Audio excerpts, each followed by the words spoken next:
The second book of Chronicles, Chapter 16. In the 36th year of the reign of Asa, Baasha, king of Israel, came up against Judah, and built Ramah, to the intent that he might let none go out or come in to Asa, king of Judah. Then Asa brought out silver and gold out of the treasures of the house of the Lord, and of the king's house, and sent to Ben-Hadad, king of Syria, that dwelt at Damascus, saying, There is a league between me and thee, as there was between my father and thy father. Behold, I have sent thee silver and gold. Go, break thy league with Baasha, king of Israel, that he may depart from me.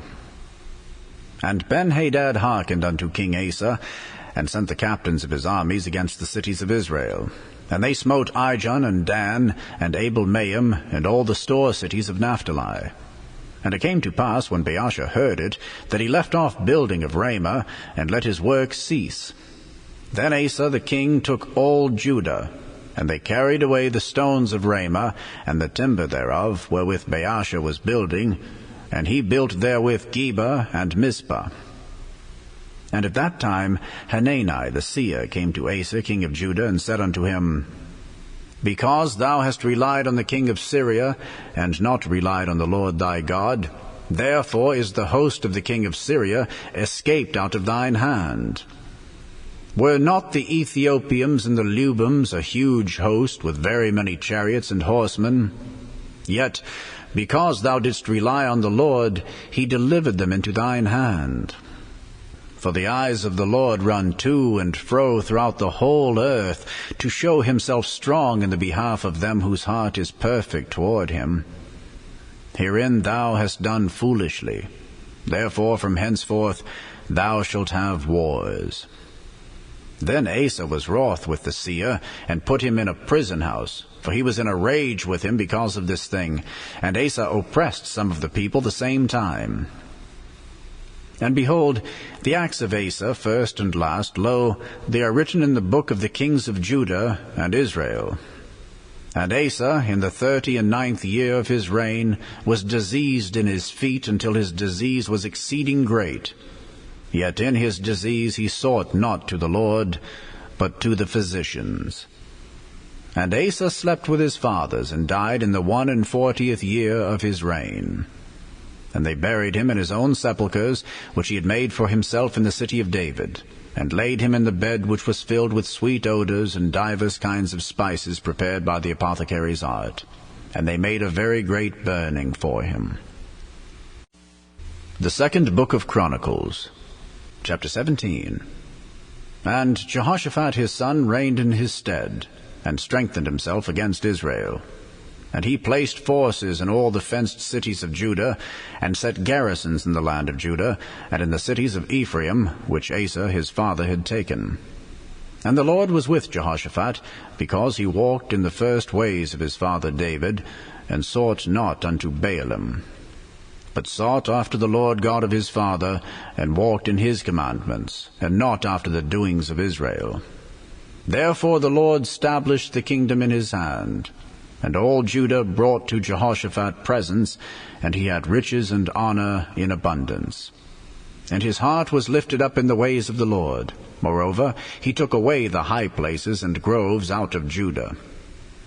Also in the 3rd year of his reign he sent to his princes, even to Benhail, and to Obadiah, and to Zechariah, and to Nethaneel, and to Micaiah, to teach in the cities of Judah.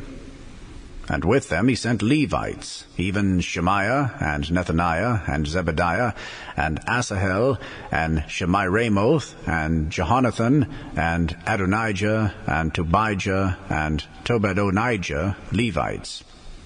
And with them Elishama and Jehoram, priests. And they taught in Judah, and had the book of the law of the Lord with them, and went about throughout all the cities of Judah, and taught the people. And the fear of the Lord fell upon all the kingdoms of the lands that were round about Judah, so that they made no war against Jehoshaphat. Also some of the Philistines brought Jehoshaphat presents and tribute silver. And the Arabians brought him flocks, 7,700 rams, and 7,700 he-goats. And Jehoshaphat waxed great exceedingly, and he built in Judah castles and cities of store. And he had much business in the cities of Judah, and the men of war, mighty men of valor, were in Jerusalem. And these are the numbers of them according to the house of their fathers. Of Judah, the captains of thousands, Adnah the chief, and with him mighty men of valor, 300,000. And next to him was Jehohanan the captain, and with him 280,000. And next him was Amasiah the son of Zichri, who willingly offered himself unto the Lord, and with him 200,000 mighty men of valor. And of Benjamin, Eliada, a mighty man of valor, and with him armed men with bow and shield, 200,000.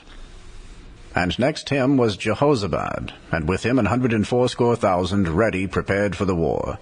These waited on the king, beside those whom the king put in the fenced cities throughout all Judah. The second book of Chronicles, chapter 18. Now Jehoshaphat had riches and honor in abundance, and joined affinity with Ahab. And after certain years he went down to Ahab to Samaria. And Ahab killed sheep and oxen for him in abundance, and for the people that he had with him, and persuaded him to go up with him to Ramoth-Gilead. And Ahab king of Israel said unto Jehoshaphat king of Judah, Wilt thou go with me to Ramoth-Gilead? And he answered him, I am as thou art, and my people as thy people, and we will be with thee in the war. And Jehoshaphat said unto the king of Israel, Inquire, I pray thee, at the word of the Lord today. Therefore the king of Israel gathered together of prophets 400 men, and said unto them, Shall we go to Ramoth-Gilead to battle, or shall I forbear? And they said, Go up, for God will deliver it into the king's hand. But Jehoshaphat said, Is there not here a prophet of the Lord besides, that we might inquire of him? And the king of Israel said unto Jehoshaphat, There is yet one man, by whom we may inquire of the Lord, but I hate him. For he never prophesied good unto me, but always evil. The same is Micaiah the son of Imlah. And Jehoshaphat said, Let not the king say so. And the king of Israel called for one of his officers, and said, Fetch quickly Micaiah the son of Imlah. And the king of Israel and Jehoshaphat king of Judah sat either of them on his throne, clothed in their robes, and they sat in a void place at the entering in of the gate of Samaria. And all the prophets prophesied before them. And Zedekiah the son of Chenaanah had made him horns of iron, and said, Thus saith the Lord, With these thou shalt push Syria until they be consumed. And all the prophets prophesied so, saying, Go up to Ramoth-Gilead and prosper, for the Lord shall deliver it into the hand of the king. And the messenger that went to call Micaiah spake to him, saying, Behold, the words of the prophets declare good to the king with one assent. Let thy word, therefore, I pray thee, be like one of theirs, and speak thou good. And Micaiah said, As the Lord liveth, even what my God saith, that will I speak. And when he was come to the king said unto him, Micaiah, shall we go to Ramoth-Gilead to battle, or shall I forbear? And he said, Go ye up and prosper, and they shall be delivered into your hand. And the king said to him, How many times shall I adjure thee that thou say nothing but the truth to me in the name of the Lord? Then he said, I did see all Israel scattered upon the mountains, as sheep that have no shepherd. And the Lord said, These have no master. Let them return therefore every man to his house in peace. And the king of Israel said to Jehoshaphat, Did I not tell thee that he would not prophesy good unto me, but evil? Again he said, Therefore hear the word of the Lord. I saw the Lord sitting upon his throne, and all the host of heaven standing on his right hand and on his left. And the Lord said, Who shall entice Ahab king of Israel, that he may go up and fall at Ramoth-Gilead? And one spake, saying after this manner, and another saying after that manner.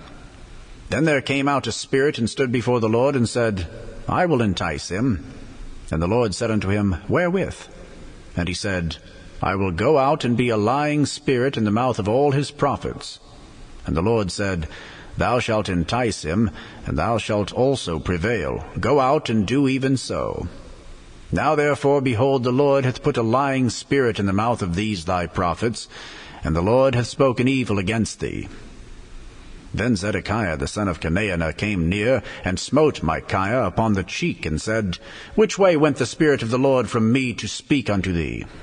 And Micaiah said, Behold, thou shalt see on that day when thou shalt go into an inner chamber to hide thyself. Then the king of Israel said, Take ye Micaiah, and carry him back to Amon, the governor of the city, and to Joash the king's son, and say, Thus saith the king, Put this fellow in the prison, and feed him with bread of affliction, and with water of affliction, until I return in peace. And Micaiah said, If thou certainly return in peace, then hath not the Lord spoken by me. And he said, Hearken all ye people. So the king of Israel and Jehoshaphat the king of Judah went up to Ramoth-Gilead. And the king of Israel said unto Jehoshaphat, I will disguise myself, and will go to the battle. But put thou on thy robes. So the king of Israel disguised himself, and they went to the battle. Now the king of Syria had commanded the captains of the chariots that were with him, saying, Fight ye not with small or great, save only with the king of Israel. And it came to pass, when the captains of the chariots saw Jehoshaphat, that they said, It is the king of Israel. Therefore they compassed about him to fight. But Jehoshaphat cried out, and the Lord helped him, and God moved them to depart from him. For it came to pass that, when the captains of the chariots perceived that it was not the king of Israel, they turned back again from pursuing him. And a certain man drew a bow at a venture, and smote the king of Israel between the joints of the harness. Therefore he said to his chariot man, Turn thine hand, that thou mayest carry me out of the host, for I am wounded. And the battle increased that day. Howbeit the king of Israel stayed himself up in his chariot against the Syrians until the even. And about the time of the sun going down, he died. The first epistle of Paul the Apostle to the Corinthians, chapter 11. Be ye followers of me, even as I also am of Christ. Now I praise you, brethren, that ye remember me in all things, and keep the ordinances as I delivered them to you. But I would have you know that the head of every man is Christ, and the head of the woman is the man, and the head of Christ is God. Every man praying or prophesying, having his head covered, dishonoureth his head. But every woman that prayeth or prophesieth with her head uncovered dishonoureth her head. For that is even all one as if she were shaven. For if the woman be not covered, let her also be shorn. But if it be a shame for a woman to be shorn or shaven, let her be covered. For a man indeed ought not to cover his head, forasmuch as he is the image and glory of God. But the woman is the glory of the man. For the man is not of the woman, but the woman of the man. Neither was the man created for the woman, but the woman for the man. For this cause ought the woman to have power on her head, because of the angels. Nevertheless, neither is the man without the woman, neither the woman without the man in the Lord. For as the woman is of the man, even so is the man also by the woman, but all things of God. Judge in yourselves. Is it comely that a woman pray unto God uncovered? Doth not even nature itself teach you that if a man have long hair, it is a shame unto him? But if a woman have long hair, it is a glory for her hair is given her for a covering. But if any man seem to be contentious, we have no such custom, neither the churches of God. Now in this that I declare unto you, I praise you not, that ye come together not for the better, but for the worse. For first of all, when ye come together in the church, I hear that there be divisions among you, and I partly believe it.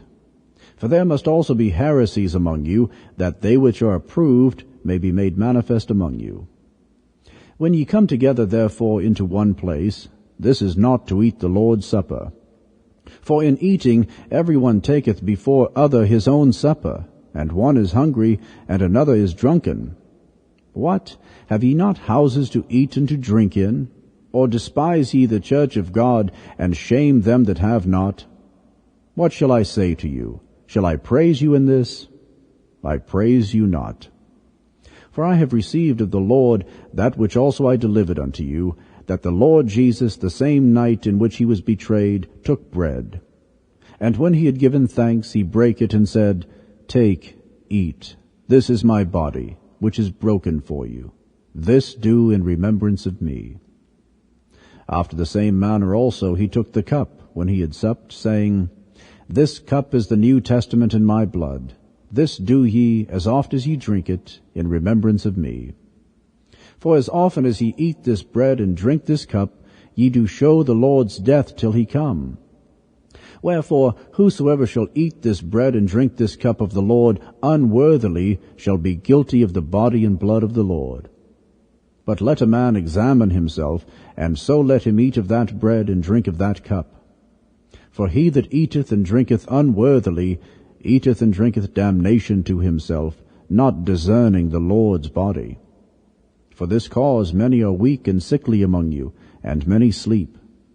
For if we would judge ourselves, we should not be judged.